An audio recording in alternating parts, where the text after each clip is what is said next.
Dona Marisa, mãe de Priscila de Bairros, hoje fala conosco e vamos mostrar vídeo e prints inéditos enviados para ela.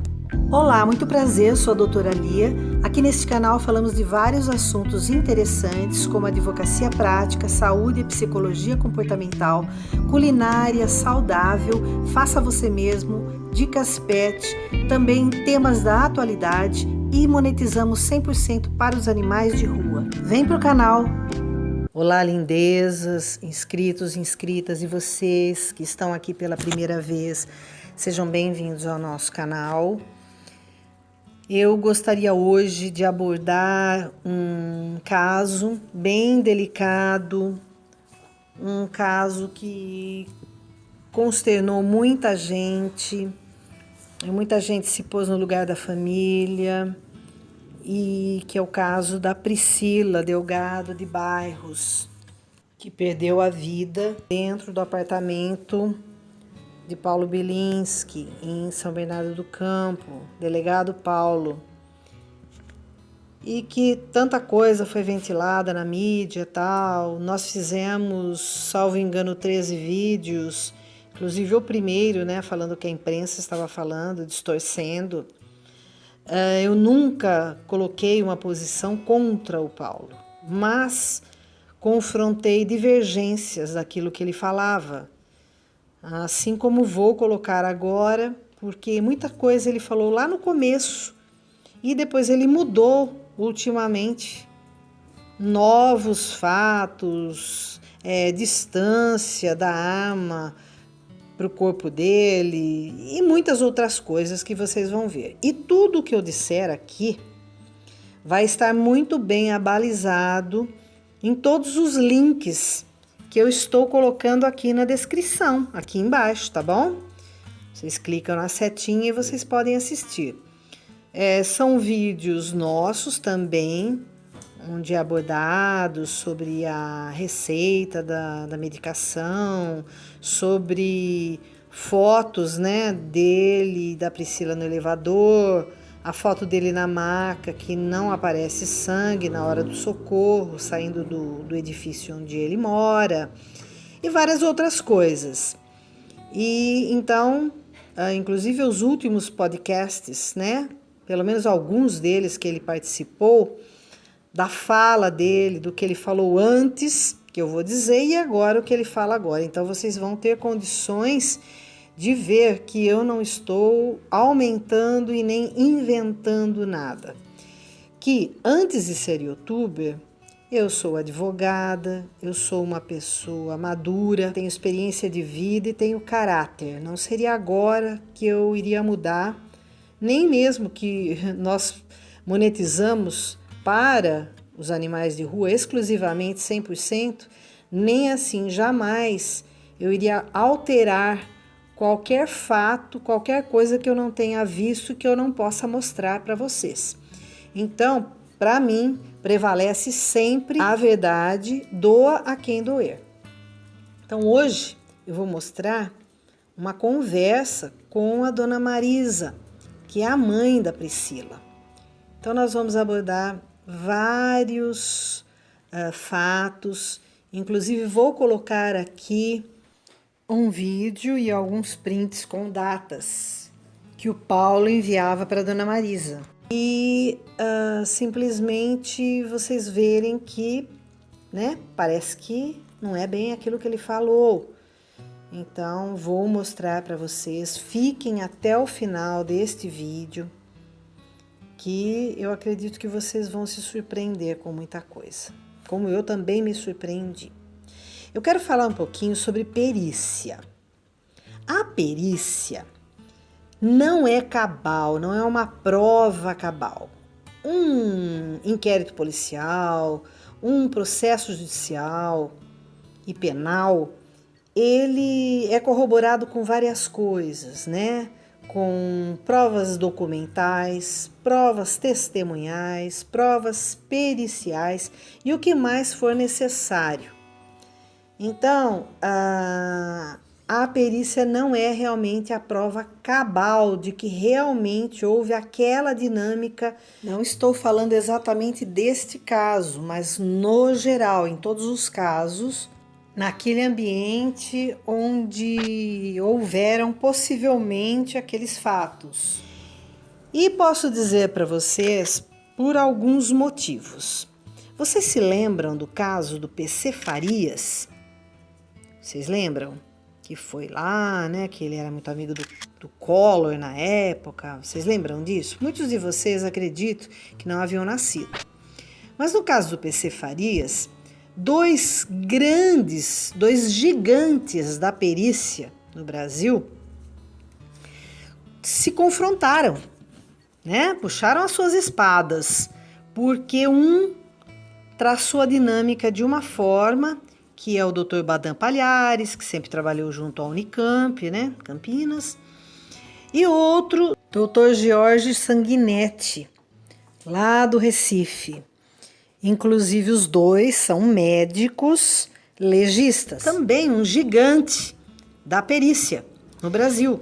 E eles traçavam uma dinâmica totalmente diferente, a ponto assim, na TV, né, nos grandes jornais, eles se confrontarem, né, assim, não foi, não, porque o outro falou, não é, entendeu? Então houve assim, até uma discussão, uma troca de farpas.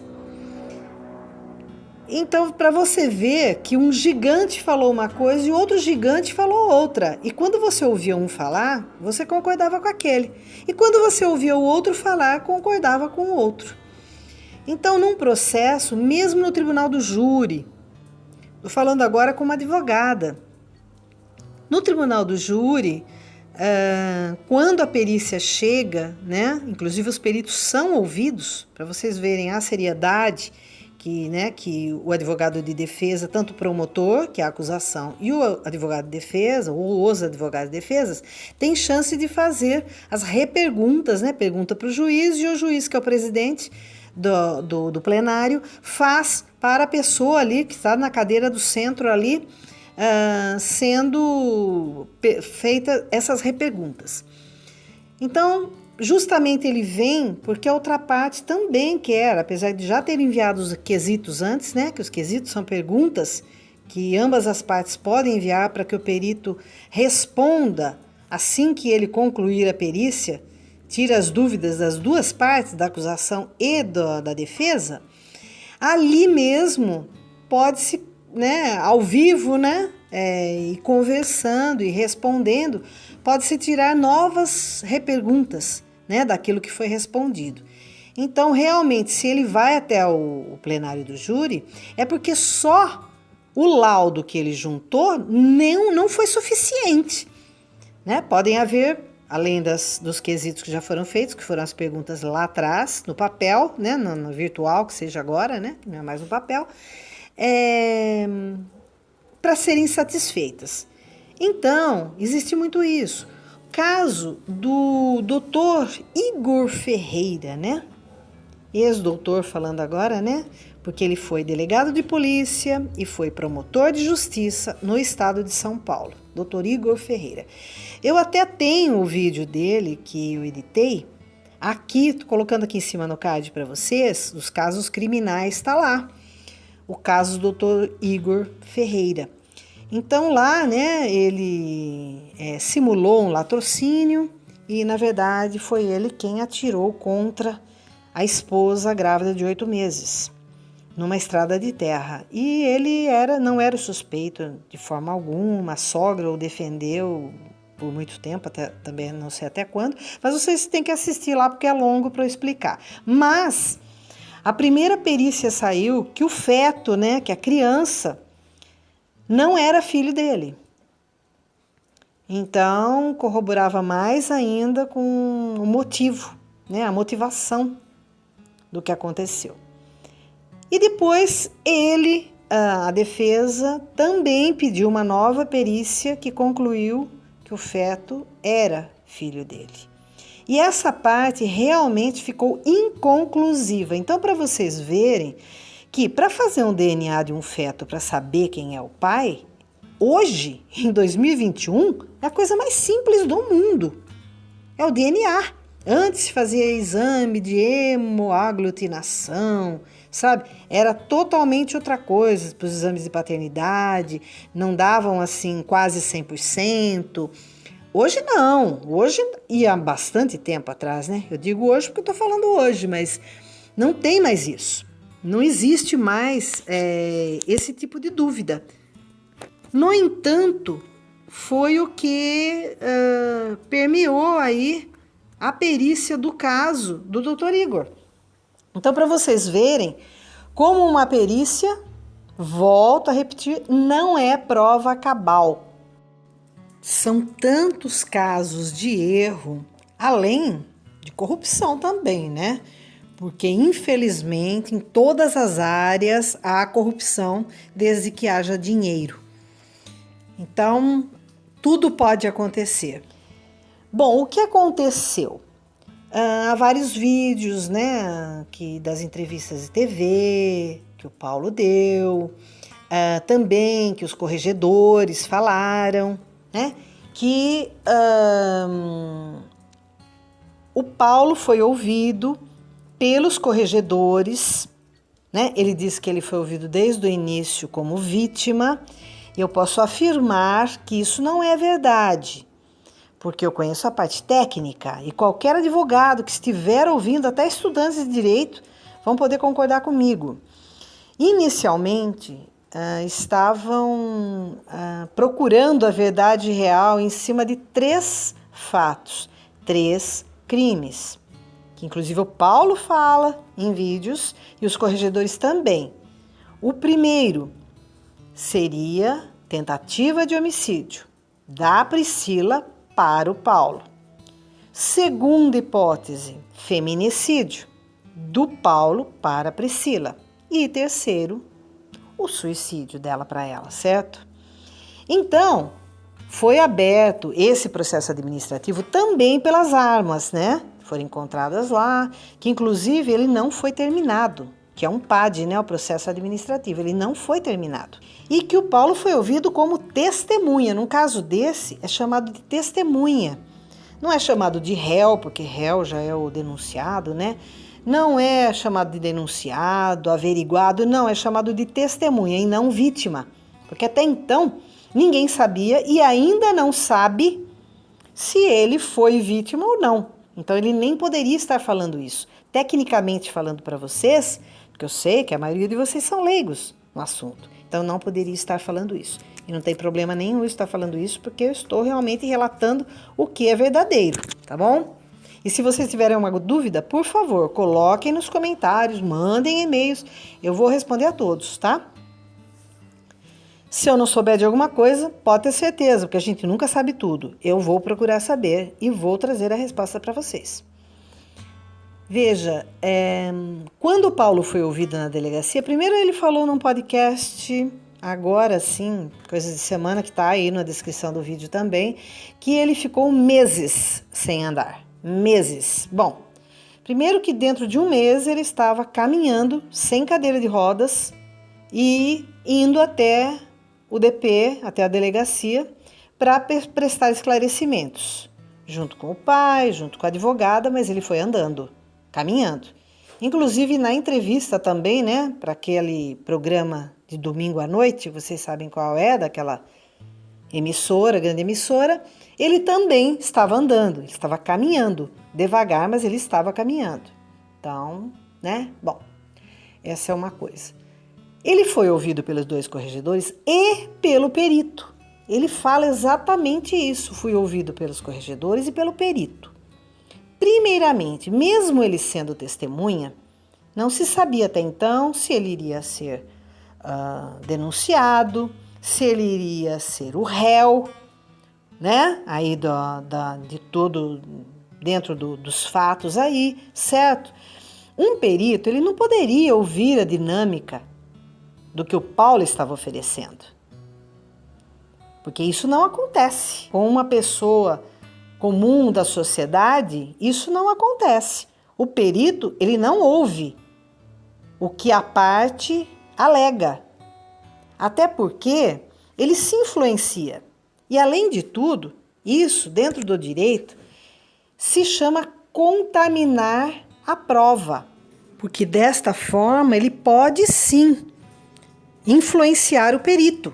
Não é porque o perito conhece tudo que ele não possa ser influenciado e tudo mudar. Até no júri, por exemplo. Olha, ele cometeu tal crime assim, vai lá a defesa, expõe os fatos, prova coisas aos jurados, mostra coisas que o promotor havia dito que não havia, de repente, que isso acontece, tá? Colocam, às vezes, provas ali que não foram juntadas com antecedência. Isso não pode, porque contamina o processo. Inclusive, é cabível de se anular o júri e virem novos jurados, porque aqueles já estão contaminados. Eles ouviram uma coisa que não era possível ter se defendido antes, certo? E contaminou. Então tem que ser novos jurados, porque aqueles vão pensar igual. A partir do momento que você vê uma coisa, se convence de uma coisa e aquela coisa não é verdadeira, mas você não sabe, você vai defender aquilo que parece verdadeiro. Não é isso? Então, essas coisas são detalhes que eu sei que muitos de vocês não sabem. E por isso que eu vim aqui passar para vocês. Tá bom? Então, ninguém precisa se convencer do resultado de uma perícia, de laudos. Pode-se pedir novas perícias, pode-se requisitar, contratar, na verdade, um outro perito para fazer um parecer, porque o oficial ele dá o laudo e o que não é oficial, né, não é juramentado, ele dá um parecer. Tudo isso pode ser confrontado com o quê? Com outros elementos. Porque não é só a perícia, você tem que ver os elementos, a que hora a pessoa chegou, qual foi a hora que saiu de casa, o que tinha ali na cozinha, quais foram os momentos que antecederam os fatos. Por que as pessoas são ouvidas? Porque só se a perícia fosse a principal, simplesmente pararia aí, pronto, a palavra do perito, vocês vão contestar? Não, então pronto, foi isso aqui, tá? E acabou, e aí seria verdade absoluta. E não é verdade relativa. Então tem muita coisa que não bate. Por mais que você estude minuciosamente como falar, não bate. E algumas coisas se fala, né? Que eu acredito que muita coisa o Paulo falou em lives, em algumas entrevistas, que eu acredito que ele tenha se arrependido. Porque depois ele mudou. Ele mudou muita coisa, vocês vão poder assistir aí, tá? Não tem nada de mentira aqui. E por que mudou?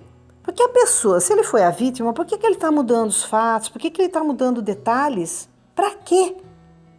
Para quê? Por exemplo, que a Priscila teve um surto psicótico. No início ele disse que ela fez isso por ciúme. Falou tudo, falou para todas as TVs, vocês viram, foi ciúme. Motivação, ciúme, ciúme, ciúme. Agora, nos últimos podcasts, não. Foi surto psicótico, que ela poderia matar ele com qualquer coisa, até com veneno, ele chegou a dizer, né? Qualquer coisa, porque o intuito dela era matá-lo, pronto. Porque o surto psicótico, ele dá repentinamente. Por isso eu quero fazer muitas perguntas para a mãe da Priscila, né? Inclusive sobre a psiquiatra, sobre diversas coisas aqui que vocês vão ouvir. Vocês têm que ter um pouquinho de paciência, vai ser um pouquinho longo, sim. Mas o que a gente quer é elucidar ao máximo e, se precisar, voltar sim em próximos vídeos aí, tá? Vocês vão ter muitas surpresas, tá bom? Existem coisas que a gente sabe, mas infelizmente, por enquanto, eu não posso falar. Quando eu puder falar, com certeza eu falarei, tá bom? Então, por que ele mudou do motivo de ciúme? Por quê? Pelo conteúdo que tinha no celular dele, que a Priscila pode ter visto? Então é melhor não, né? Então tudo virá ao seu tempo, tá? Eu posso dizer para vocês que agora ele diz que o motivo é surto psicótico. Numa oportunidade, ele disse, em várias oportunidades, lá no início, inclusive eu compilei vídeos dele falando, ele dizia que a Priscila estava a 2 metros de distância dele, que chegou repentinamente, ele estava tomando banho, né?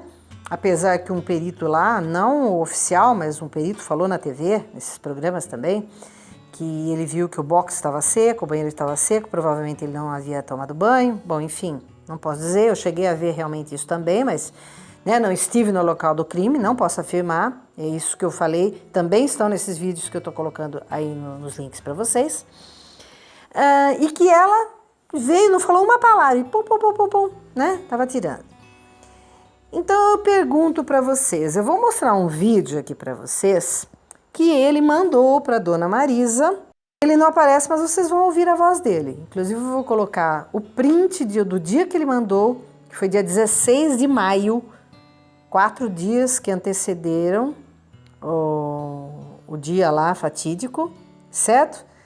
Que a Priscila está atirando com uma 12, ele fala a hora que você quiser, quer dizer, pronto assim, a hora que você quiser. E aparece ela lá em Atibaia atirando. Que foi quando ele comentou, primeiro ele disse que ele nunca ensinou a Priscila a atirar. Vocês viram isso? Não, ela deve ter aprendido com o pai dela. Imagina, coitado do pai. Quem disse que o pai sabe atirar, né? E daria uma arma na mão da filha e tal. Uma vez ele disse que ele nunca ensinou e depois ele disse que aquele final de semana estava ele, a Priscila e o padre e que a Priscila atirou melhor do que o padre, que é atirador. Então, sim ou não, né? Não existem duas verdades, né? É sim ou não. E aí aparece. A hora que você quiser.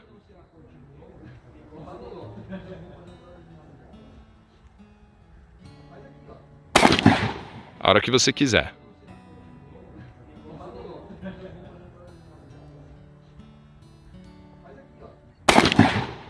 Então vocês vão ver que para ela ter atirado com uma 12, né, que eu pelo menos conheço como cartucheira, eu até cheguei a fazer um curso de tiro, porque, rapidinho falando, antes de eu me casar, eu tive um namorado que ele era instrutor de tiro, então eu atirei com várias armas, né, antes de atirar aí com uma 12, né, como fala, que é um impacto, tem que saber atirar, porque se não souber, você quebra a clavícula, trinca, quebra a mandíbula.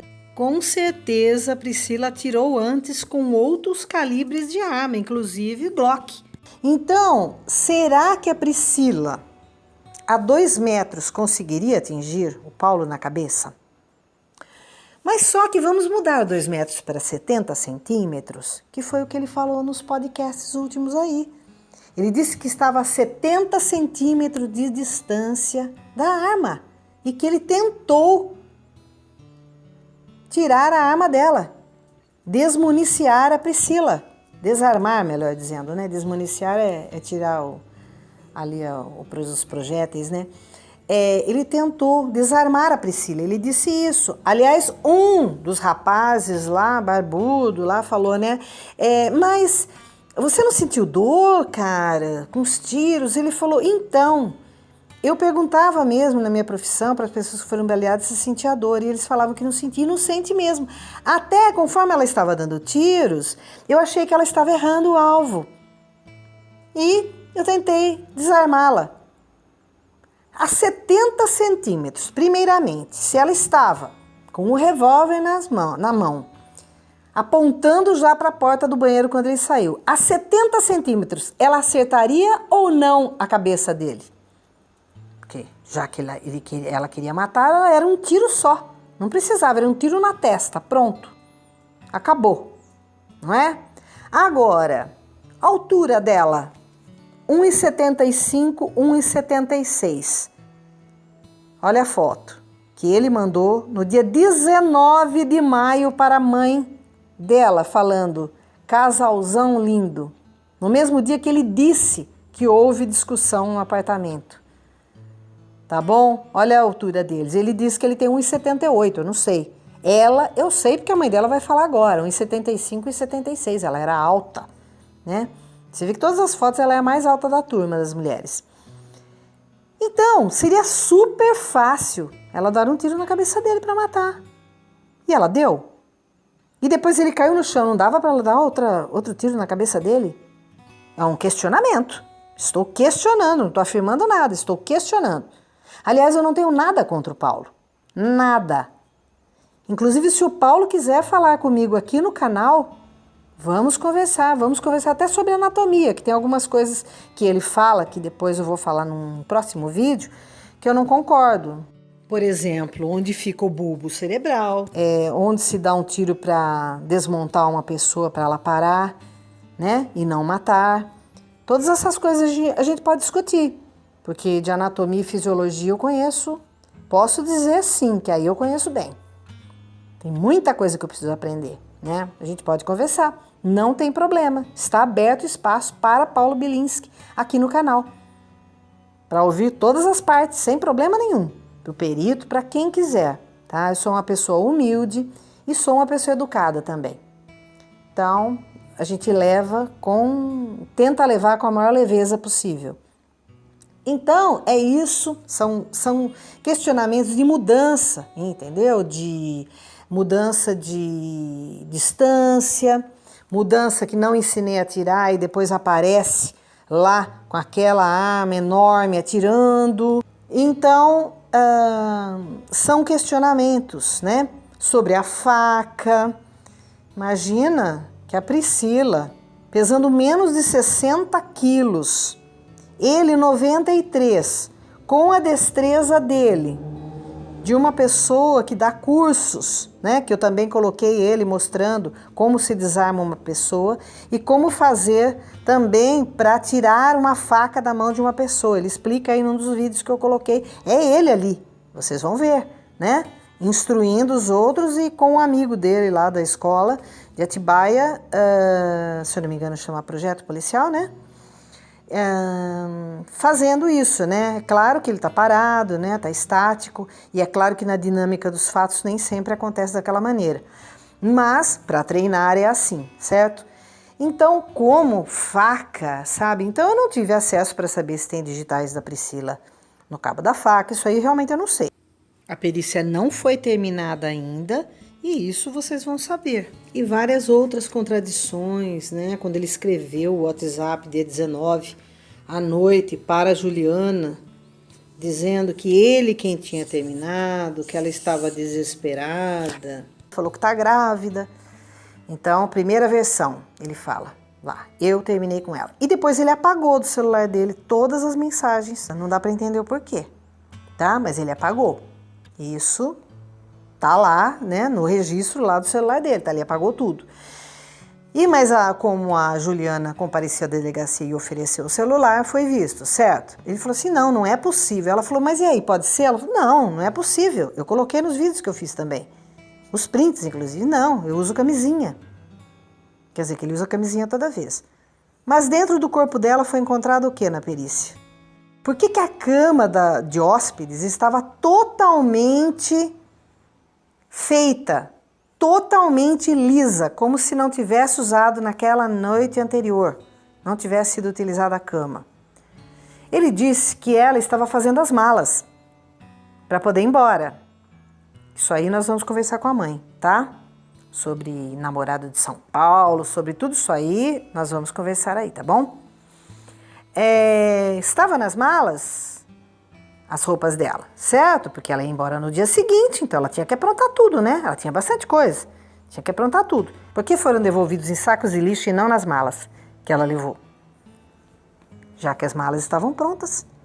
Então, todos esses elementos são coisas que vão divergindo. Uma outra coisa, depois ele chegou a dizer que eles, num outro vídeo, que também tem no canal que eu fiz, ele chegou a dizer que eles terminaram de comum acordo.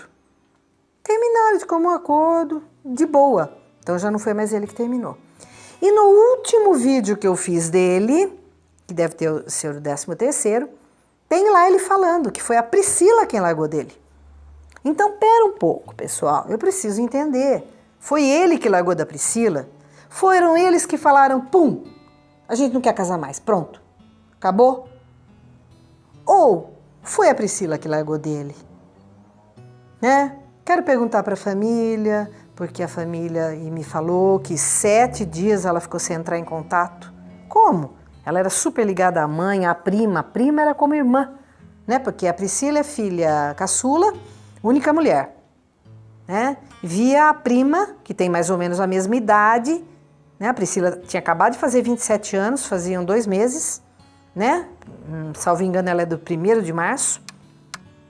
Acabou de fazer 27 anos.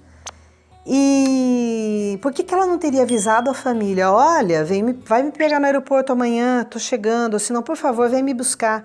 Será que ela iria para um hotel em tempos de pandemia e não conhecendo ninguém em São Paulo? Aliás, a mãe vai dizer, é a primeira vez que ela foi para São Paulo, ela não conhecia São Paulo. Ela nunca tinha saído do Rio Grande do Sul, a não ser 30 dias antes foi para Curitiba, sim, para morar. Tudo isso aí nós vamos conversar com a mamãe dela, tá bom? Então, tudo isso aí tem que se ver, tem que se saber, né? O porquê, se ele é vítima e se ele falou toda a verdade, por que foram alteradas todas as versões dele? Por quê? Inclusive no podcast que tem lá os barbudos, né, que até eles falam assim, olha, tem um cara aqui internauta que fala que é a live dos lenhadores, né, porque barbudos, né, e cabelo curto, cabelo moderno, essas coisas é barba lenhador que fala, né, aquele tipo de barba que eles estavam. E tal, e tudo. Aí um internauta no final, porque ele fica fumando aquele vape, que é um cigarro eletrônico, que forma uma fumaça branca assim, né, que eu até pesquisei, porque dessas coisas aí eu não tenho informação. O vape, ele é um cigarro eletrônico, ele é altamente cancerígeno, ele é 11 vezes mais forte do que o cigarro comum, até mais forte, segundo consta na pesquisa, do que o narguilé ou narguilé. E ele fumou o tempo todo. Numa das lives ele ficou 2 horas, né? Ele bebia não sei o que e fumava aquilo lá. Até um internauta disse assim, poxa, o Paulo tá muito bom para quem perdeu um pulmão fumando desse jeito, porque ele disse que ele perdeu um pulmão, que ele não tem mais função num pulmão. Ele fala em diversas lives que ele não tem. Uma outra divergência muito grande. Ele diz lá no começo que ele desmaiou e que ele teve muito medo de morrer no começo e que ele foi se auto-salvar, né? Foi se auto-socorrer. Que ele teve muito medo e tal. Agora, num dos últimos podcasts, ele falou que ele morreu e voltou. Até o rapaz lá que tem milhões de seguidores, né?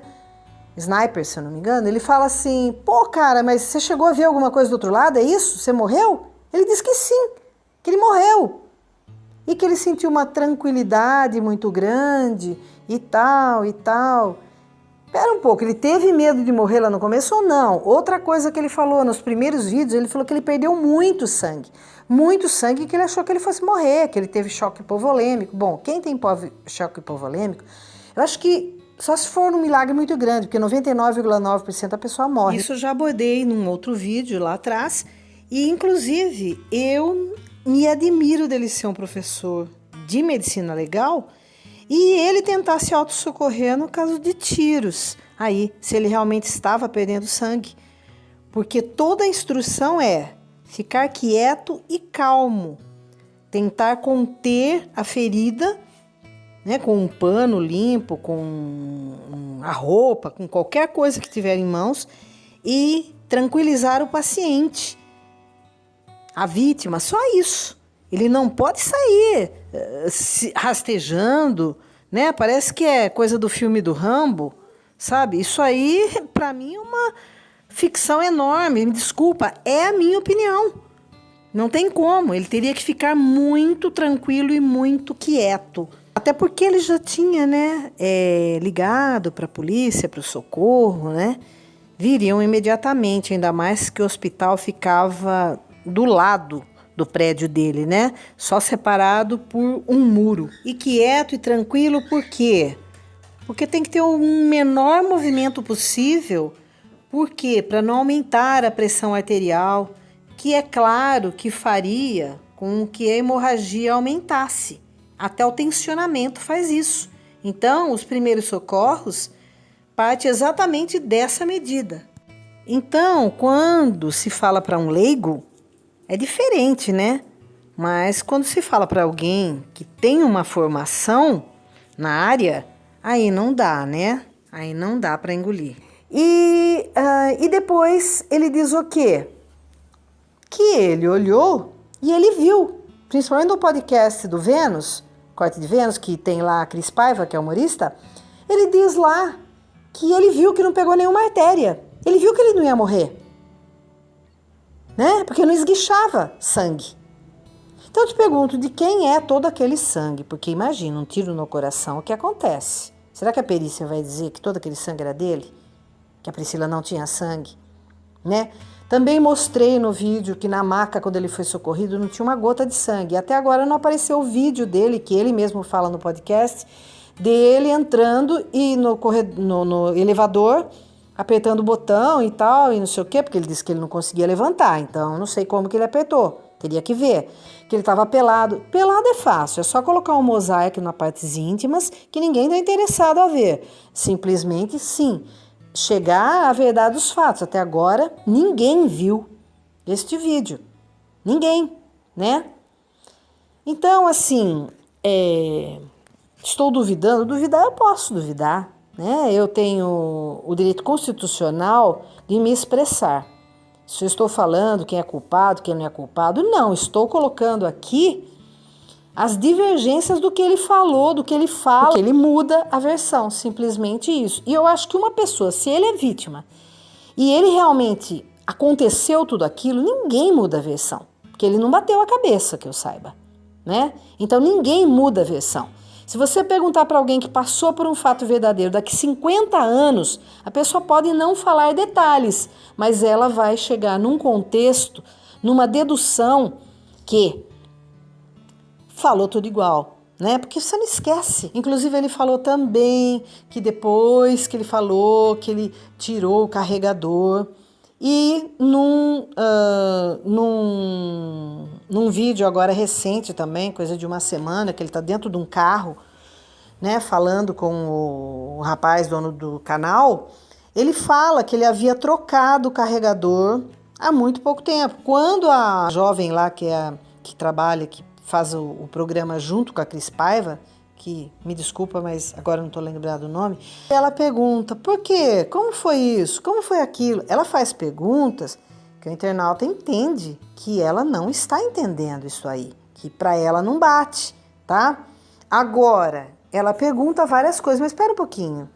Mas como é que foi o negócio da arma? Ele muda de assunto, ele gagueja e depois ele muda de assunto, ele começa a falar da faca. Depois ele dá uma volta e vem falar sobre a arma. E ele diz ali que ela, quem carregou a arma, fez tudo. E dentro desse carro ele diz que ele trocou o carregador, porque o carregador, como é um pente assim, né? Eu acho que hoje em dia não se fala mais pente, fala carregador. Mas o pente ali, que eu vou falar assim, você tem que ir colocando as balas e tem uma mola. Justamente quando você coloca a primeira bala na agulha, que é a saída da bala, você vai disparando. Dispara mesmo, colocou o dedo, né? E essa mola é que faz aí a propulsão, né? Do projétil, tá bom? A gente fala bala, mas é projétil, né? E ele havia trocado, então estava tudo carregadinho ali, né? Então não foi a Priscila quem carregou. E eu acredito que ele ensinou a Priscila a carregar também, porque não é só atirar, né? Como ele, a gente sempre é assim, né? A gente tá com alguém, com um namorado, marido, seja o que for, com um amor, você quer ensinar aquilo que você sabe, né? Que você, de repente, a pessoa admira, ela gostava, assim, dessa carreira policial e tal. Quer explicar tudo, né? Quer ensinar tudo, até porque vai ser esposa dele. Ela precisa aprender a autodefesa, né? Sendo ela esposa de um delegado, né? De repente, ele pode ser perseguido e tal, né? Tem carro blindado. Então, é por aí, gente, sabe? E então, pelas falas dele, eu quero que vocês, eu não estou afirmando nada, eu quero que vocês deduzam, tá bom? E teve tantas outras falas dele, dezenas de falas, que estão lá nos vídeos, não dá para falar tudo aqui, é muita coisa. E não saiam daí, nós vamos começar agora a falar com a dona Marisa, e depois eu volto para a conclusão e para alinhavar aí mais algumas coisinhas, tá bom?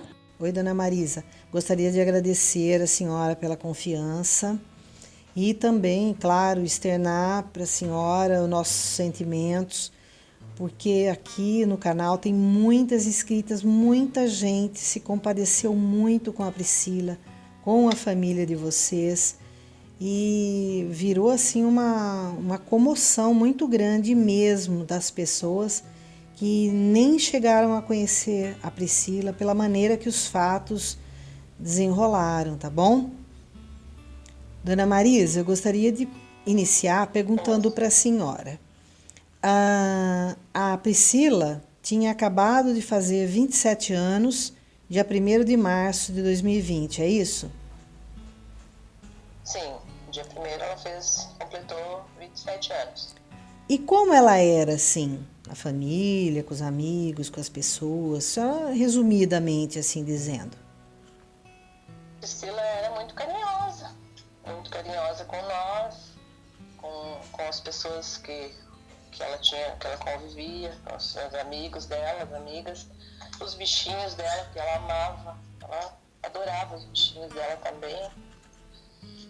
E sempre vocês moraram em cidade menor, que Parobé tem quase 59 mil habitantes, né? Vocês sempre moraram assim em cidade menor? Sim. Quando ela nasceu em Campo Bom, um pouquinho maior, mas aí a gente veio morar em Parobé e continuamos aqui. E a Priscila, ela se graduou, qual foi o último estudo que ela fez? Que ela se formou? Ela se formou em gestão financeira. E ela foi para Curitiba para trabalhar dentro da área dela? Ela foi trabalhar assim com um parente nosso, né, um primo dela, para trabalhar nessa área aí, a área financeira. Certo. E ela, como foi criada sempre, uma cidade menor, tal, por que ela foi assim para Curitiba? Qual que era o anseio dela? Por que ela quis se mudar, de sair? Porque a vida toda ela morou perto de vocês, né? Sempre com vocês, né? Sim, ela achou que já era a hora dela construir a vida dela, né? Porque lá em Curitiba ela ia conseguir, né, adquirir, através do trabalho dela, ela ia poder estudar e adquirir as coisas que ela queria ter as coisinhas dela, né? Carro, apartamento, essas coisas assim. Construir a vida dela. Certo. E ela, pelo que eu sei, ela foi morar num apartamento, né? Ela mobiliou o apartamento, levou as coisinhas dela para lá, ela estava animada. Sim, o apartamento era mobiliado, ela levou os utensílios, né, que ela precisava, lençóis, louças, essas coisas, panela, essas coisas assim, né? Liquidificador, batedeira, máquina de lavar, ela teve que levar essas coisas assim, ela levou. Certo. Agora fala uma coisa para mim. Se é verdade que a Priscila, desde os 14 anos, ela trata de depressão profunda. Não é verdade, não.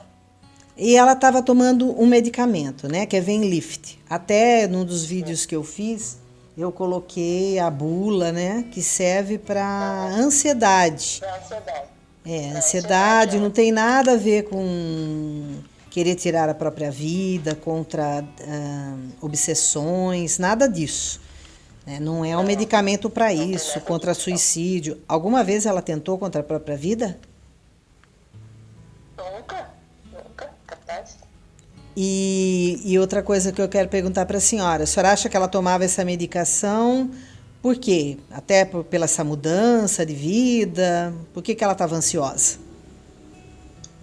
Devido aos estudos dela, né, e a viagem dela para Curitiba também, né, ela estava bem ansiosa e ela estava tomando esse remédio por isso, né. E a senhora notou, assim, alguma mudança de comportamento dela? Ela já foi, assim, uma menina agressiva? Alguma coisa assim? A senhora já presenciou alguma coisa, ou dentro de casa, ou fora? Não, nunca presenciei esse tipo de atitude dela, não. Uma coisa muito importante, a psiquiatra, ela diagnosticou a Priscila como sendo psicopata ou tendo psicose.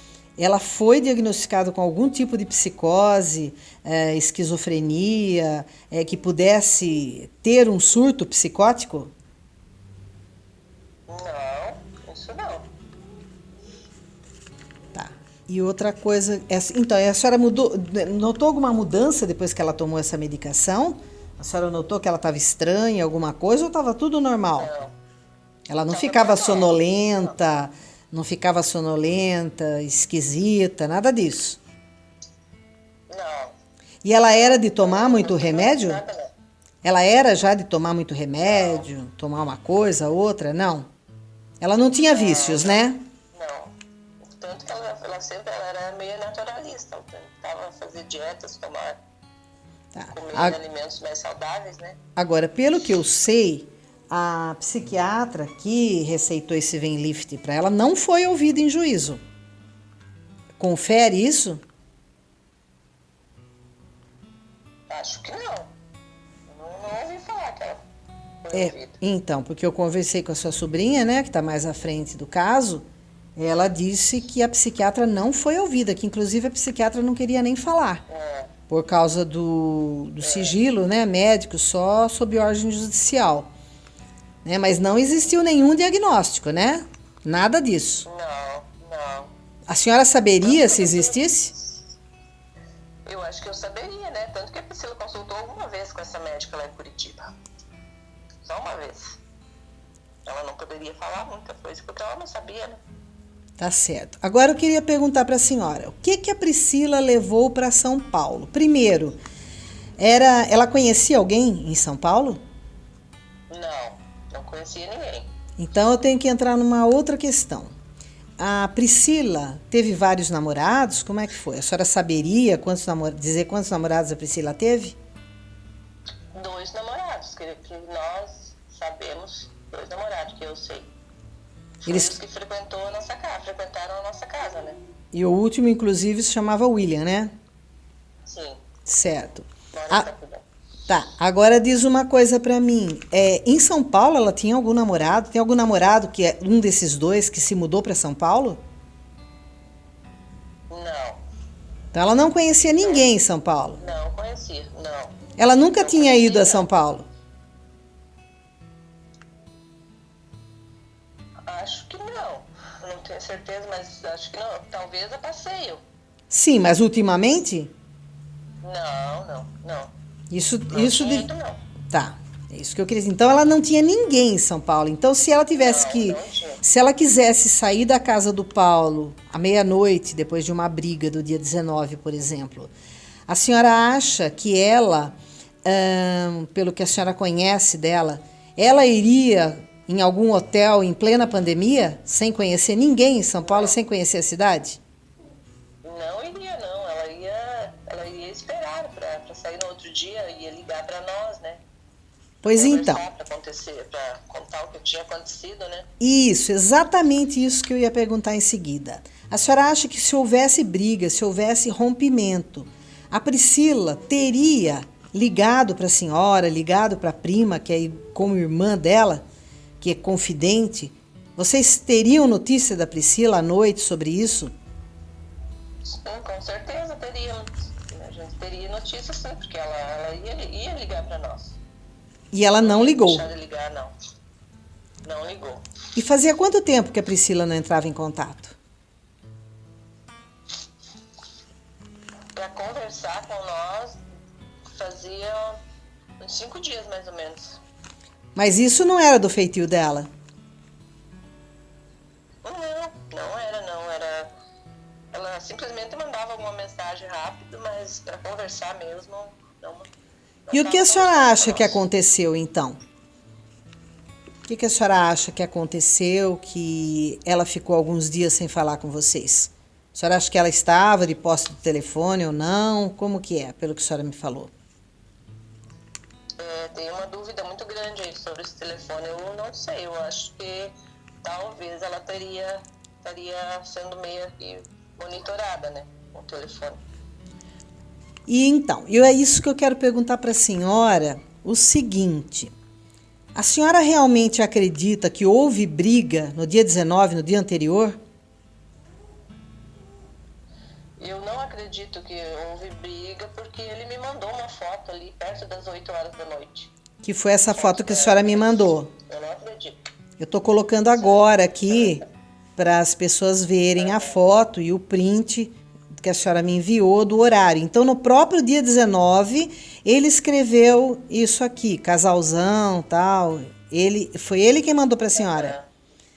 E diz uma coisa, quem mais mandava fotos, essas coisas? Quem era a pessoa que mandava vídeos e fotos para vocês? Era ele ou ela?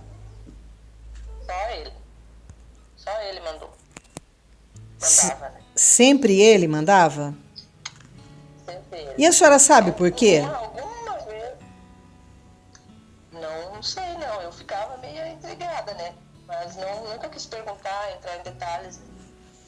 Tá bom. Alguma coisa ela me mandava, mas era muito difícil. Tá. Eu queria perguntar o seguinte para a senhora. Ela, quando foi com as coisas dela que ela comprou, né, em Curitiba para mobiliar, para algumas coisas tal, ela levou malas para São Bernardo do Campo. Eu falo São Paulo, mas a senhora sabe que é São Bernardo do Campo, que ela foi morar. Eles levaram malas, ela levou em malas as roupas e tudo? Tudo ela levou em malas. Daqui para Curitiba levou em malas. Então, malas e sacolas grandes. Tá, então por que Sacolas grandes. Certo. Então por que as coisas dela foram devolvidas em sacos pretos de lixo? Olha, não sei por quê. Porque ela tinha mala para ser colocada as roupas na mala, né?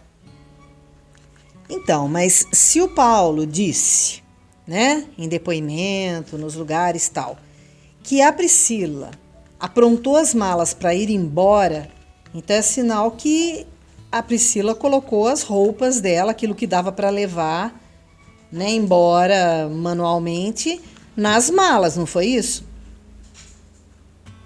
Sim, era para ser, né? Ela não ia tinha colocar, colocado nas malas. e ela não ia colocar em sacos de lixo. Não ia não. Inclusive, eu também soube que depois, a senhora confirma se é isso mesmo, a promotora pediu as malas e que foi devolvida, que realmente foi encontrada uma mala dela lá dentro do apartamento e estava vazia. Confere isso? Tava na delegacia uma mala que a gente pegou. Uma mala só. Que diz Tava que os entrando peritos... uma vez. Oi? Desculpa, eu não ouvi. Tava uma mala, Uma mala. as outras não. Tava na delegacia. E faltou mais alguma coisa na devolução? Vieram roupas? Como que foi? Veio poucas roupas, não veio tudo que ela levou, não. Ela tinha bastante coisas, calçados, casacos, principalmente. Ela tinha os casacos para trabalho, assim, era coisas que ela usava para trabalho, ela não veio nada. Porque o segundo consta, né, e tem nos vídeos tudo, da imprensa tudo, o pai dela quem devolveu na calçada os sacos de lixo com um recibo constando o que tinha dentro. O pai dele. Isso, desculpa. O pai dele, exato. Segundo consta, o pai dele devolveu tudo nos sacos de lixo na calçada e mediante recibo. Vocês tiveram que assinar que estavam recebendo aquela lista de coisas, é isso? E vieram as louças, os lençóis, o enxoval dela, vieram? Não veio, não. Só veio as roupas mesmo, e não veio tudo, né? Os lençol, travesseiro, cobertas. Que eram dela. Mas tinha coisas, louças, nada, utensílios, né, que ela tinha do México, não veio nada. Certo, tá bom. E uma outra coisa que eu ia perguntar para a senhora aqui é que a Priscila pensava em ficar grávida rápido, ser mãe rápido? Não. Enquanto ela estava estudando, enquanto ela não tivesse uma segurança, ela não pensava em engravidar, não. Para nós, ela nunca falou em engravidar. E diz uma coisa, a senhora também comentou aqui comigo que a senhora viu uma foto de quando eles foram para o cartório para fazer lá, né, a documentação para casamento, os proclamas. O que a senhora notou nessa foto, que foi o Paulo que enviou para a senhora? O que a senhora notou na Priscila? notei que ela estava com os olhos inchados, que ela tinha chorado.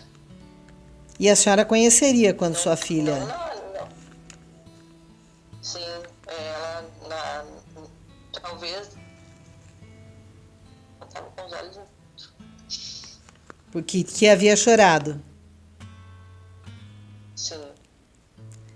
Eu, como mãe, eu percebi, né? Porque ela convivia sempre junto comigo aqui, né? Então, cada detalhe dela eu já conheci. E a senhora deve ter conhecimento de alguns detalhes aí da perícia, né? Porque o Paulo diz, né, lá para Juliana, pelo WhatsApp, que eles usavam camisinha, que ela falou que estava grávida, tal, que, né, para não terminarem. A senhora acredita nisso? Se ela estivesse grávida, a senhora saberia? Se ela estivesse grávida, eu saberia. Porque ela era de... Né? Sim, geralmente entre mãe e filha há muita amizade, né? Com certeza. E dona Marisa, e o que foi esse vídeo? Quando que ele enviou esse vídeo para a senhora da Priscila atirando? A senhora acha que realmente, porque ele diz, né, numa outra oportunidade, que ela já sabia atirar, que o pai dela tinha arma, que isso, aquilo. Sinceramente, a senhora acha que ele realmente ali, eles estavam lá no estande de tiro, porque a senhora falou que foi no mesmo dia que eles estavam com o padre. Como que foi isso? Me explica sobre esse vídeo aí da Priscila atirando com uma calibre 12. É difícil de explicar, né, doutora? Mas ela não tinha nem conhecimento com armas, não. E ela estava dando treinamento para ela, né? E ela tinha quanto de altura? Ela tinha, em média, 1,75 m, 1,76 m, era a altura dela. Tá, e ele disse que ele tem 1,78 m, então eles tinham mais ou menos a mesma altura, porque até nessa foto aí do print dá para notar que eles, né, tinham praticamente a mesma altura. A senhora acha que, porque primeiro ele começou a falar lá nas primeiros vídeos, lives dele, ele dizia que ele estava a 2 metros de distância da arma, da Priscila empunhando a arma. E agora, ultimamente, ele está falando 70 centímetros. A senhora acha que do jeito que ele disse que ela estava atirando bem, a senhora acha que ela, certamente, se quisesse matar, vamos supor que ela realmente atirou nele, né? Porque são suposições. Ainda, na minha opinião, e eu sei que na opinião de vocês também. A senhora acha que se ela quisesse matar, ela acertaria a cabeça dele? Mas na hora, claro que sim, ela acertaria, porque se fosse ela que estivesse atirando, né? Quanto que ela pesava, mais ou menos, a senhora sabe? Ela estava pesando 56, 57 quilos, ela estava magra. 57, então ele tinha 93. Me fala uma coisa, a senhora acredita nessa história da faca? Que ela pegou uma faca? Não acredito. E a senhora... Pode até acontecer dela ter pegado para se defender, né? E a senhora acha que, quando ele disse que ele caiu no chão, a senhora acha que se ela quisesse fazer alguma coisa, ela teria feito ali? Com ele no chão? Sim. Acertaria o alvo? Claro que sim, se ela quisesse, né? Eu acho que sim. E a senhora, por que a senhora acha que ele mandava essas fotos para a senhora sempre e mandava sempre vídeos desse sentido? O que a senhora achou disso? Mas eu não sei nem o que falar sobre isso aí, porque era muito estranho. Ele estava sempre mandando fotos e vídeos e ela não mandava, né? A gente ficava na desconfiança, mas não perguntava nada, né? Ficava quieto. E estava tudo não ter perguntado para ela. E estava tudo certo, né, para vocês dar certo pro casamento, tudo isso aí, né? Tudo certo. Nossa, a gente estava muito feliz, preparando tudo para receber eles, né? Certo. Agora eu vou fazer só a pergunta final para a senhora. Eu sei que a senhora é mãe, eu sei que a senhora depois disso teve ciência de muita coisa, do inquérito, viu muita coisa, soube de muita coisa, né? gradativamente foram passando para a senhora, já justamente pelo estado que a senhora ficou, tal. Sinceramente, sem protecionismo, a senhora acredita que a Priscila teria coragem de atirar em alguém ou no Paulo?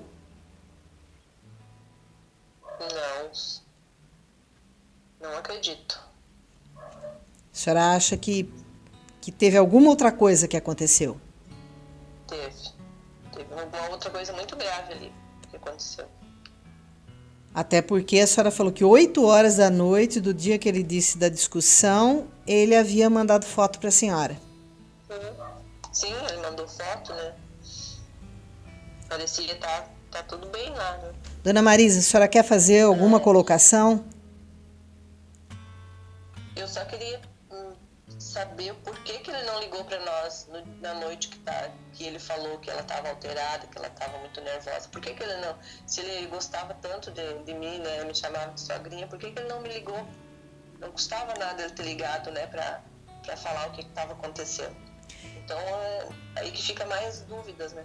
Dona Marisa, lá no começo, nos primeiros meses, o Paulo chegou a ligar para a senhora ou alguém da família dele, dizendo, olha, vem para cá, me perdoa o que aconteceu, eu tô super sensível, vem para cá, fica na minha casa, vamos conversar, amava sua filha, queria ter filhos com a sua filha.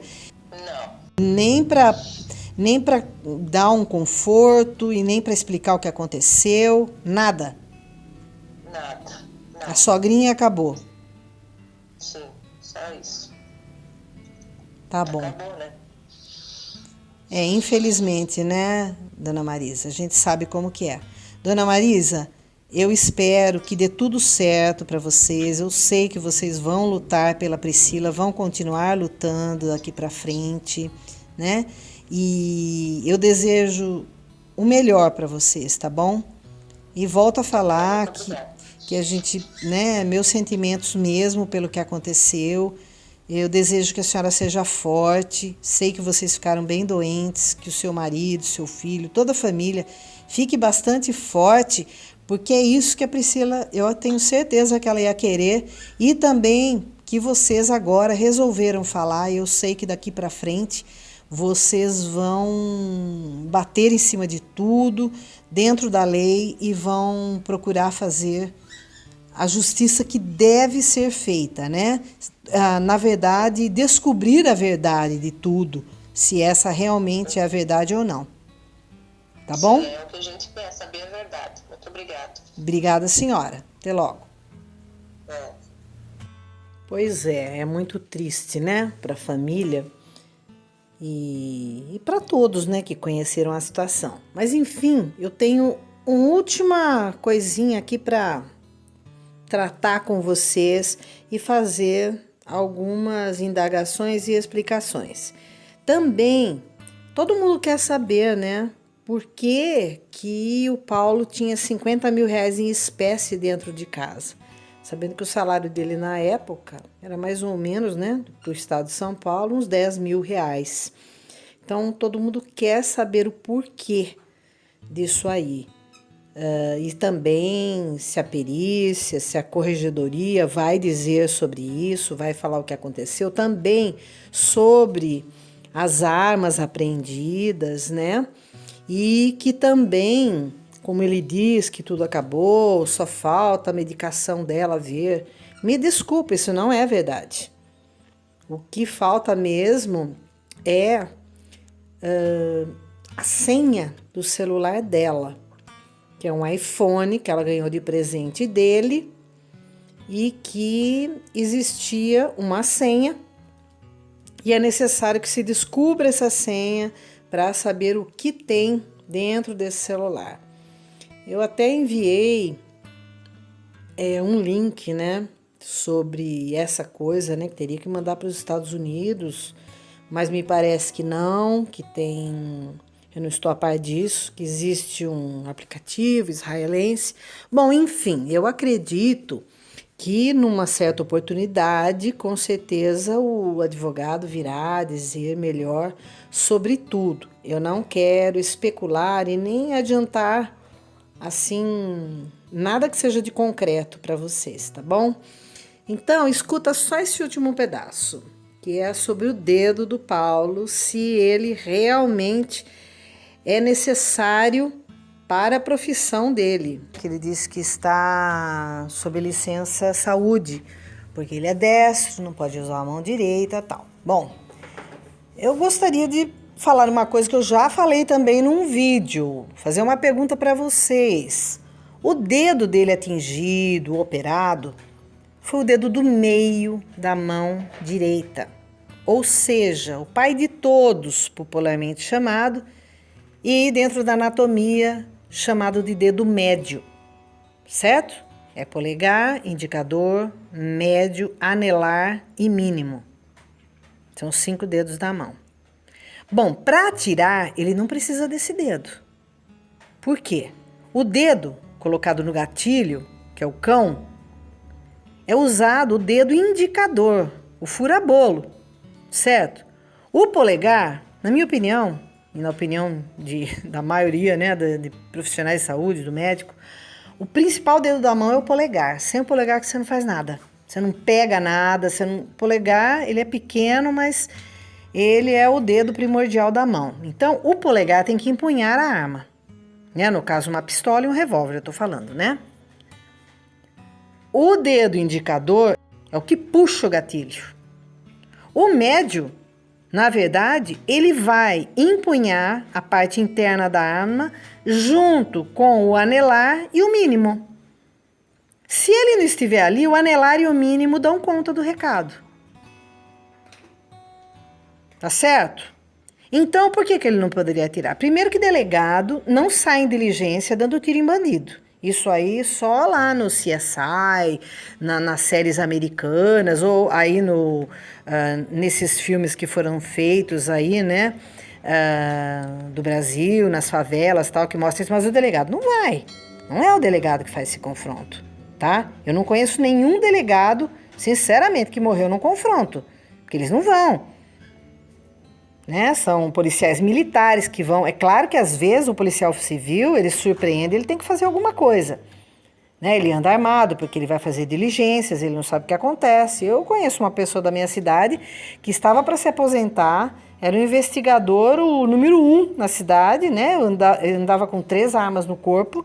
No entanto, ele foi surpreendido, ele estava de costas mexendo no celular, foi fazer uma diligência para pegar um senhor e levar na DDM. Né? Ele tomou uma paulada na cabeça, então, né, ele não teve nem tempo de usar a arma dele, né? Mas isso aí é para esse tipo de coisa se precisar se defender, né? Seria o exercício regular do direito, como policial, que é uma excludente de ilicitude. E ele também tem vídeos aí, os últimos aí, inclusive no Instagram, atirando perfeitamente com a mão esquerda lá em Atibaia. E ele voltou a trabalhar há muito tempo, né? Há bastante tempo ele voltou a trabalhar lá. Então ele está trabalhando, está de licença médica. Me desculpa, eu não estou entendendo, como enfermeira falando agora, tá? Não estou entendendo, enfim, né? É o direito dele. Tá bom, mas eu quero falar quanto ao dedo, tá bom? Então é isso, se ele tirar o dedo, pode ter certeza, ele vai continuar atirando, ele vai atirar com a mão direita e ele não vai tirar o dedo, não. Ele não vai perder o dedo. Se Deus quiser, eu desejo o bem dele, tá? Porque de qualquer forma ele vai continuar vivo, o dedo não é vital, né, para o nosso corpo, tá bom? Então eu peço que vocês comentem, compartilhem, dêem um like, venham se inscrever aqui no canal, tá bom? E um grande abraço para você. Aproveite para assistir as recomendações que estou deixando aqui nesta tela. Obrigado por assistir e um grande beijo.